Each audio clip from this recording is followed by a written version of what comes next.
अस्सलाम वालेकुम नाजरीन, कैसे हैं आप लोग। उम्मीद है आप सभी लोग अच्छे होंगे। अमानतुल्लाह खान का दावा, असदुद्दीन अवैसी बीजेपी को लाभ पहुंचाने के लिए लड़ रहे हैं चुनाव।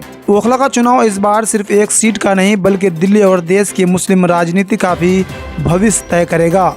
अमानतुल्लाह खान ने असदुद्दीन अवैसी पर आरोप लगाया कि ये मुसलमानों की वोट को बांटने और भाजपा को फायदा पहुंचाने के मकसद से दिल्ली चुनाव लड़ रहे हैं। दिल्ली विधानसभा चुनाव 2025 जैसे जैसे नजदीक आ रहा है, ओखला सीट पर सियासी गर्मी बढ़ती जा रही है। आम आदमी पार्टी के मौजूदा विधायक अमानतुल्लाह खान और ऑल इंडिया मजलिस-ए-इत्तेहादुल मुस्लिमीन AIMIM के प्रमुख असदुद्दीन अवैसी के बीच आरोप प्रत्यारोप की सियासत तेज हो गई है।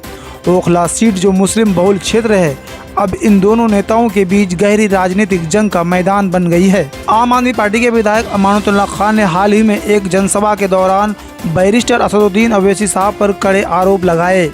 उन्होंने कहा कि असदुद्दीन अवैसी यहाँ मुसलमानों की वोट को बांटने और भाजपा को फायदा पहुँचाने के मकसद से आए हैं। ये आपका हमदर्द नहीं है।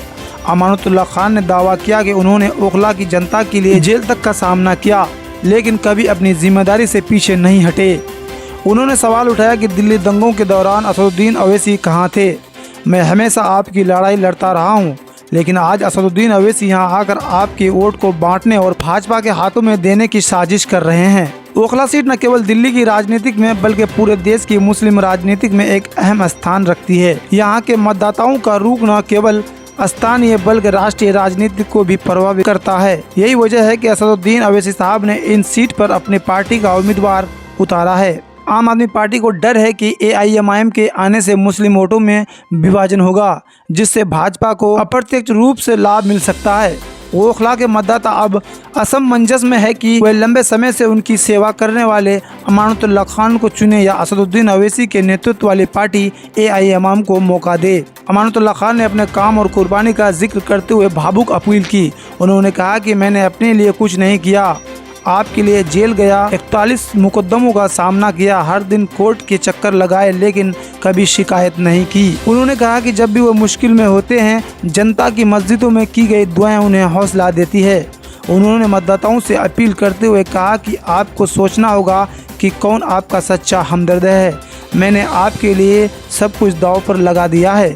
क्या असदुद्दीन अवैसी ने कभी आपकी समस्याओं के लिए आवाज़ उठाई? वहीं ऑल इंडिया मजलिस-ए-इत्तेहादुल मुस्लिमीन के सांसद बैरिस्टर असदुद्दीन अवैसी साहब ने इन आरोपों को खारिज करते हुए कहा कि उनकी पार्टी भाजपा के खिलाफ लड़ने के लिए मैदान में उतरी है। असदुद्दीन अवैसी साहब ने कहा कि हम यहाँ आपके अधिकारों की लड़ाई लड़ने आए हैं, ना कि किसी को फ़ायदा पहुँचाने। हमारा मकसद समाज के हाशिए पर खड़े लोगों की आवाज़ बनना है। असदुद्दीन अवैसी साहब ने यह भी कहा कि आम आदमी पार्टी अपने कामों के बजाय भावनात्मक अपीलों का सहारा ले रही है। उन्होंने कहा कि हम चुनाव मैदान में हैं क्योंकि हम समझते हैं कि मुस्लिम समुदाय को एक मजबूत और स्वतंत्र राजनीतिक प्रतिनिधित्व की जरूरत है। जैसे जैसे चुनाव की तारीख करीब आ रही है, ओखला में राजनीतिक तनाव बढ़ता जा रहा है। आम आदमी पार्टी और AIMIM दोनों ही अपने अपने दावों पर मजबूत करने में जुटी है। अमानतुल्लाह खान जहां अपनी सेवाओं और कुर्बानी को गिना रहे हैं, वहीं असदुद्दीन अवैसी मुस्लिम समुदाय को एक नई राजनीतिक दिशा देने की बात कर रहे हैं।